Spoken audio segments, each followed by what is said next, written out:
ఏమండి ఏమండోయ్ ఏమిటో నీ పిలుపు వినిపిస్తే బెడ్రూమ్ నుంచి ఏమన్నా ఆశపడ్డాను చా వంటగది నుంచా చాలే ఊరుకోండి జాడీ మూత రావట్లేక చూడండి బాడీ ముడియా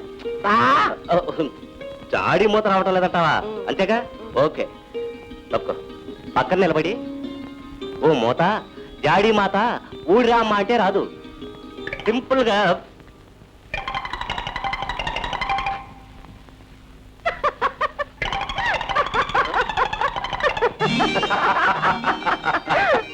ఏ బావగారు ఏమిటి జాడీతో కుస్తీ పడుతున్నారు? ఇలాంటి పనులు మాలాంటి కుర్రాళ్ళు చేయాలి కానీ మీ వల్ల ఏమవుతుందండి? లేవండి లేవండి. ఇదే హ్యాండ్ లెఫ్ట్ హ్యాండ్.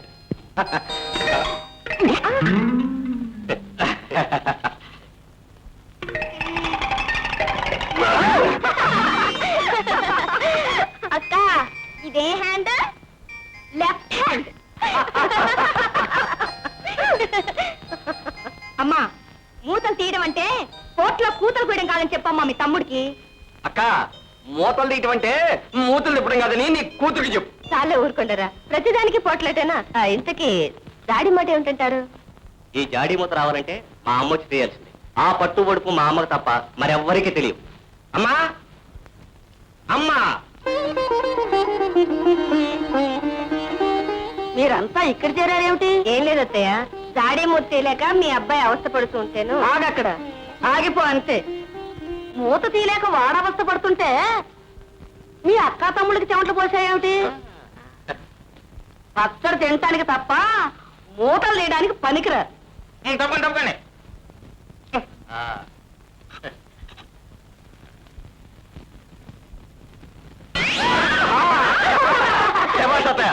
ఆర్గ్యుమెంట్ లేకుండా కేసు క్లోజ్ చేస్తాం. ఎవరో బాగారు అందుకే అన్నారు ఓల్డ్ ఈజ్ గోల్డ్ అని. ఈ పెన్ను నాకు ఇవ్వు డాడీ. అలాగే వచ్చావా నాన్న? ముఖం చూడు ఎలా అగ్గి కొట్టుకుపోయిందో. పొద్దున్న నుంచి సాయంత్రం దాకా ఒకటే చాకరీ అయ్యి. గుడికెడదాం అనుకున్నాం కదమ్మా, ఇంకా రెడీ కదా? ఏది నీ గరాటే కూతురు ఇంకా రాందే? Karate కాదన్నమ్మా karate. నాకు తెలుసులేవో, నేను చదువుకున్న ఆరోక. అవును రాజా ఇంకా రాడదా కోర్టు నుంచి? నేను రెడీ బాబు గారు. నాకు కరాటేలు గరాటేలు లేవు కదా. బుద్ధిమంతుడుగా కోర్టు నుంచి సరాసరి ఇంటికే వచ్చేది. మీరు రెడీ అవ్వండి, ఈ లోపు సునీత వచ్చేది. అలాగే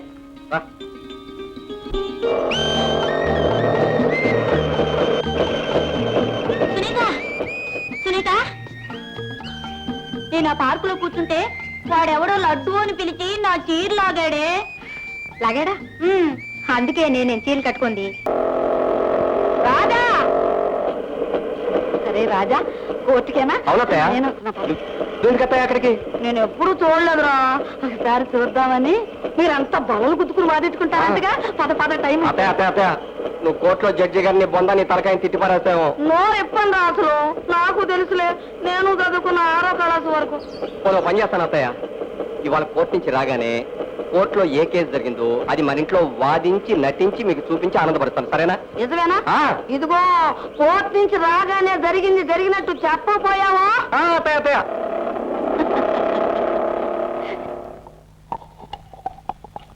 అత్తయ్య ఒకసారిలో వస్తారా?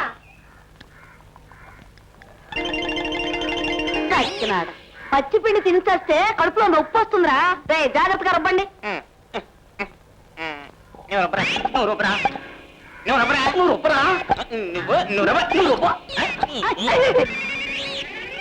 అత్తయ్య అత్తయ్య ఇవాళ కోర్టులో గమ్మత్తైన కేసు ఒకటి జరిగింది. ఒక అత్తగారికి కోడలికి మధ్య గొడవ జరిగితే తల్లి మాట విని పెళ్ళానికి విడాకులు ఇవ్వడానికే సిద్ధమైపోయాడు. తల్లినే సమర్థించాడన్నమాట. శభాష్. కొడుకు అంటే అలా ఉండాలి. తల్లికి పెళ్ళానికి పడకపోతే పెళ్ళానికి విడాకులు ఇమ్మంటారా? ఇదెక్క న్యాయం అత్తయ్య? అదే న్యాయం అమ్మాయి. తల్లి అంటే ఎవరనుకున్నావు? దేవత. కాదండి అత్తయ్య, తల్లి దేవతే, పెళ్ళాన్ని దెయ్యం కాదు కదా. అది కాదమ్మా. ఆగండి ఆగండి ఆగండి ఆగండి. సరిగ్గా కోర్టులో కూడా ఇదే విధంగా వాదించుకుంటారు. ఇంకా వివరంగా చెప్పాలంటే సైలెన్స్ సైలెన్స్. ఒక మనిషి జీవితంలో తల్లి గొప్ప, భార్య గొప్ప. ఈ విషయంపై వాద ప్రతివాదనలు జరిపేందుకు కోర్టు అనుమతించడమైనది. మైలాటు తల్లి తన బిడ్డని 9 మాసాలు మోసి కంటుంది. 25 ఏళ్లు పెంచి పెద్ద చేసి ఒక మనిషిని మనిషిగా తీర్చిదిద్దేదే తల్లి. ఏ తల్లో తీర్చిదిద్దిన మనిషితో జీవితాంతం కలిసి గడపటం, కష్ట నష్టాలు పంచుకోవడం భార్య గొప్ప.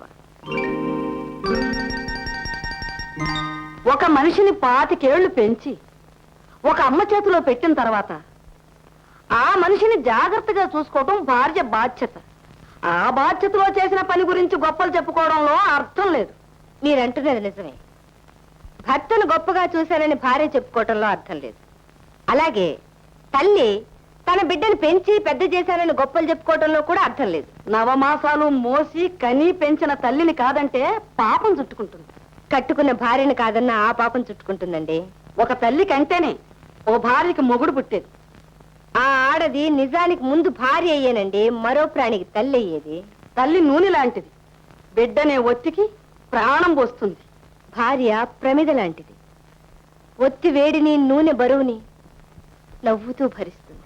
ఆగక్కడ, ఆగపో అంతే. ఇందాక నుంచి చూస్తున్నాను, ఊరికే పెళ్ళాడిస్తావేంటి? నా మాట రైట్ నువ్వు ఒప్పుకోకపోతే మూడిగట్టి కొడతా. లీడర్లు మురుగులతో కొట్టుకోవడాలు, పెన్నులతో పొడుచుకోవడాలు, గిల్లుకోవడాలు చేయకూడదు. వాదించుకోవాలి అంతే. ఇక నేను వాదించలేనురా. నేనేది చెప్పినా అంత బలంగానూ ఎదురు దెబ్బ తీస్తోంది నీ పెళ్ళం. ఒరే జడ్జిగా నువ్వు చెప్పరా, తల్లి కోరుకునేది ఏంటి? Objection your honour. జడ్జి గారిని ఒరేని పిలిచి అవమానపరుస్తున్నారు ప్లీడర్ గారు. అబ్జెక్షన్ ఆవకాయ బద్ద. వాడు జడ్జి అయినా పోలీస్ అయినా తల్లికి బిడ్డే. అందుకే నేను వాడిని ఒరే అని పిలుస్తాను అంతే. ఆగిపోండి అంతే. సరిగ్గా కోర్టులో కూడా ఇలాగే వాద ప్రతివాదాలు జరుగుతాయి. ఏది నిజమో ఏది అబద్ధమో తెలుసుకోలేనంత పకడ్బందీగా లాయర్లు వాదిస్తారు. ఆ వాదనలోంచి లా పాయింట్లు లాగి జడ్జి గారు తీర్పునిస్తారు. ఇప్పుడు మన జడ్జి గారు తల్లి ప్రేమ గొప్పదా, భార్య ప్రేమ గొప్పదా అనే విషయం మీద తీర్పునిస్తారు. ఏమత్తయ్యా, ఇప్పుడు అర్థమైందా? ఇది కోర్టు అంటే. అది నిజమేరా. 10 ఎకరాలు ఆస్తి పోతే పోయింది గాని కోర్టు వ్యవహారాలు తెలిసాయి అన్నాడంట వెనకడికి ఎవడు. అలాగే చిన్న తగాదా జరిగితే జరిగింది గాని కోర్టు గొడవలు కాస్త తెలిసాయిరా. తెలిసిందిలే తెలిసిందిలే. ఏమండోయ్ బావగారు, ఎలా ఉంది మన కోర్టు? నీ లాయర్ బుద్ధి పోనిచ్చావు కాదు. వెళ్ళండి వెళ్ళండి. అక్కయ్య మీకోసం వేడి వేడి టిఫిన్ రెడీ చేసి ఉంచింది, వెళ్ళి ఆరగించండి. వెళ్ళండి వెళ్ళండి.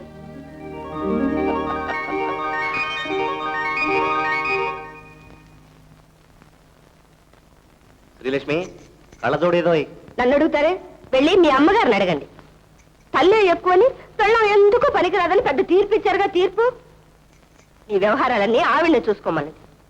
తల్లి దగ్గర తల్లి ఉంచుకుని అన్నం పెట్టించుకుని వెళ్ళండి ఆఫీస్కి. ఎందుకే పొలకం పట్టింది అలా అలా ఊగిపోతావు? సరిగ్గా కూర్చోలేవు.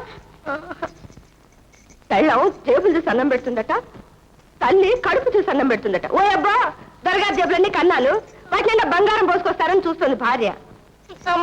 నీకు కాదు, పెళ్ళానికి స్వార్థం అట.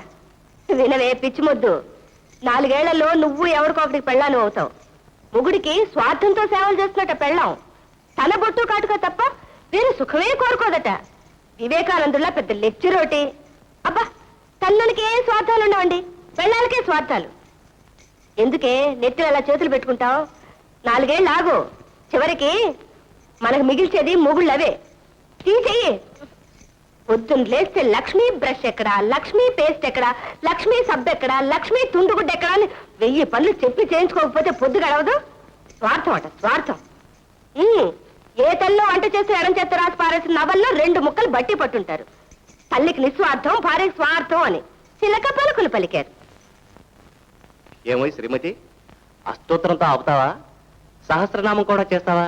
అదేదో కానిచ్చి హారతిచ్చి మాట్లాడకండి మీరు. మిమ్మల్ని చూసి ఒళ్ళు మండిపోతుంది నాకు. పొగడితే తల్లి పనులు చేయించుకోవడానికి పెళ్ళావునా? ఎందుకని నవ్వు? పిల్ల ఉంది కాబట్టి ఊరుకుంటున్నాను. లేకపోతే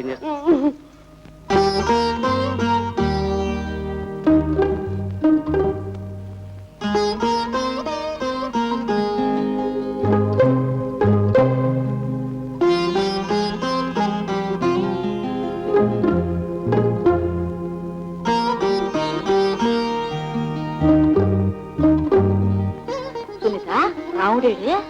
నేను ఇక్కడే ఉన్నానమ్మా. ఆలస్యమైంది ఏమిటి? అమ్మని పడుకోబెట్టి రాదేంటి? అమ్మని పడుకోబెట్టింది బుజ్జి బొండ. పెట్టు.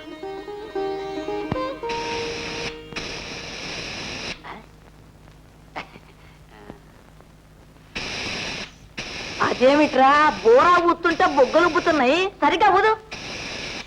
వచ్చినాడా అది ఊదు. సునీత, ఎక్కడికే బయలుదేరా? కరాటే క్లాస్ కి నానమ్మా. ఆ కరాటే ఏదో నేను చూస్తానే. అక్కడికి నువ్వెందుకు? అక్కడంతా నాలా ప్యాంటు షర్ట్ వేసుకొని ఉంటారు. నువ్వు వాళ్ళతో గొడవ పడ్డావంటే నాకు చిన్నతనంగా ఉంటుంది. నాకు తెలుసులే, 6వ క్లాస్ దాకా నేను చదువుకున్నా, నాకు తెలుసు. ఏం మాట్లాడదు మాట్లాడదు అయితే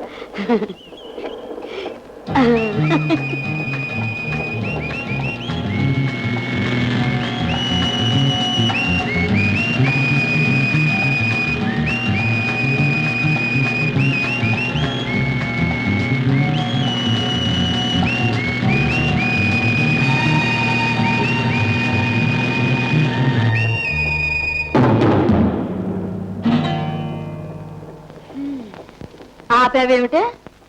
చిన్న ట్రబుల్ వచ్చింది, రిపేర్ చేయాలనమ్మా. బండికా? కాదు, వాడి బాడీకి. నువ్వు ఇక్కడే ఉండు.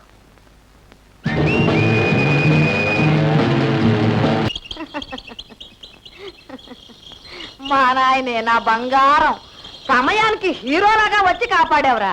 పెద్ద గొప్ప. ఆయన రమ్మన్నారో మధ్యలో, నేనే వాళ్ళంతా తేల్చుండేదాన్ని.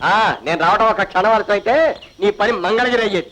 నానమ్మా, పిల్లల్ని పేరెంటానికి వచ్చి పెద్ద పోస్ట్ పెట్టేవాళ్ళంటే నాకు ఒళ్ళు మంట. చూసావత, ప్రమాదం నుంచి తప్పించేందుకు కనీసం థ్యాంక్స్ అయినా చెప్పకుండా అసలు ఇలాంటి కృతజ్ఞత లేని మనుషులు అంటే నాకు ఒళ్ళు మంట.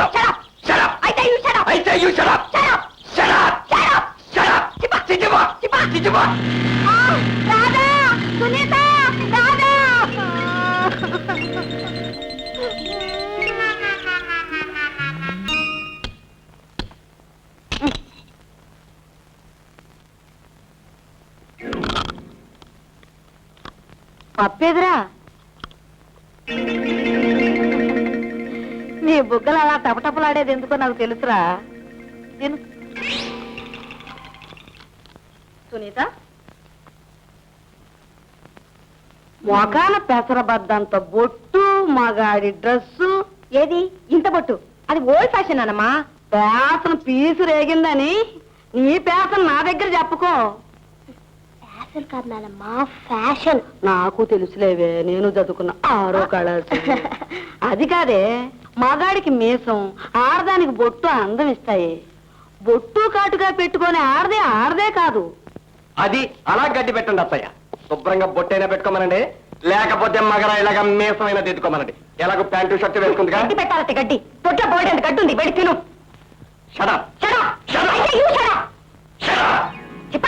ఏమిటారా మీ గొడవ? బొట్టు పెట్టుకోమని చెప్పడం కూడా తప్పేనాక? నాకు నచ్చదు, నేను పెట్టుకోనంతే. మధ్యలో ఏమిటో కుక్క తోక వంకరని అయినా నాకెందుకులే. రాను వీళ్ళ గొడవలతో నేను చచ్చిపోతున్నాను అత్తయ్య. రా బేబీ, స్కూల్కి టైం అయింది. వీళ్ళిద్దరూ అతిగా పోట్లాడుకోవడం అది చూస్తుంటే, రాముడు దేవుడు, వీళ్ళిద్దరూ కలిసి మన దగ్గర నాటకాలు ఆడుతున్నారా అని అనుమానంగా ఉందిరా. ఇదిగో చూడండి, ఎందుకైనా మంచిది వాళ్ళ మీద ఒక కన్ను వేసి ఉంచండి.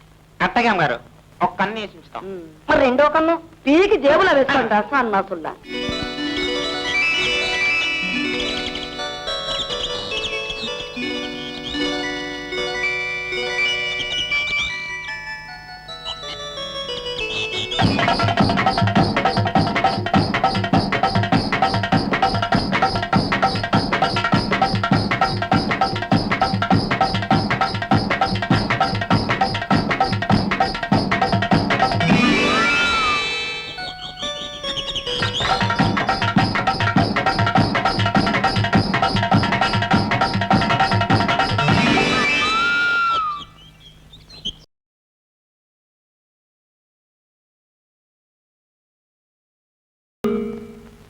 ఆగండి అక్కడ. చాటపొర్రు చిన్నోడును, జొన్నపాడు జున్ను ముక్కానా? చదువు కాస్త అయ్యేదాకా ఆగండర్రా అంటే నన్నే మబ్బులో పెట్టేస్తున్నారన్నమాట.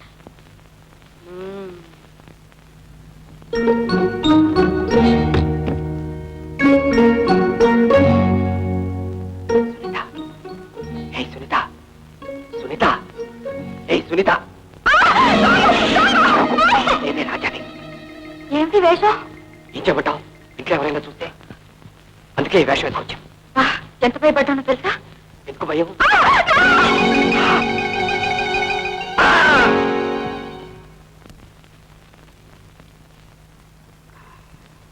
రాజా ఆ, ఇదిగో కాఫీ తాగు నాన్న. ఆ, రాత్రి మన ఇంటికి దొంగ వచ్చాడురా.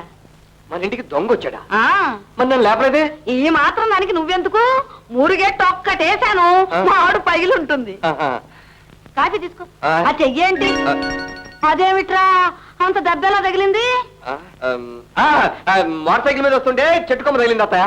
మోటార్ సైకిల్ మీద వస్తుంటే చెట్టు కొమ్మ తగిలిందా? ఆ. అలా పెడుతుంటే ఆ బొమ్మ తగిలి ఉంటుంది.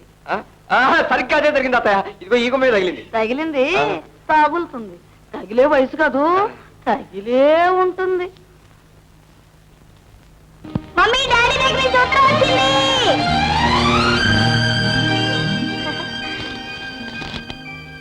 ఏం రాశాడో చూడు, నా గురించి రాసి ఉంటాడు. ఇంత పెద్ద ఉత్తరం అయినప్పుడు ఇంట్లో అందరి గురించి రాసుంటారులే నానమ్మా. చిరంజీవి బేబీకి మీ ఎవ్వరి గురించి కాదు, నా గురించి. ఆ రాత్రి నాకు తమాషా అయిన కల వచ్చింది. నాకు రెక్కలు వచ్చినట్టు. చూడాలమ్మ ఎంత బాగుందో. నా బంగారు తండ్రి బాలే ఉన్నాడే రెక్కలు వస్తే.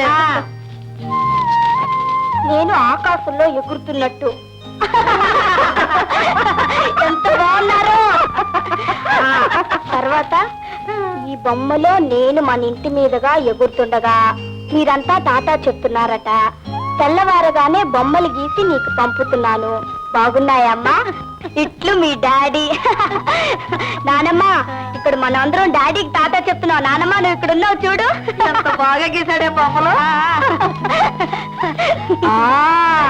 అవును, వాడు ఎగిరిపోతుండగా చూసేవాళ్ళలో నేను ఉన్నాను. ఎంత బాగున్నాడే.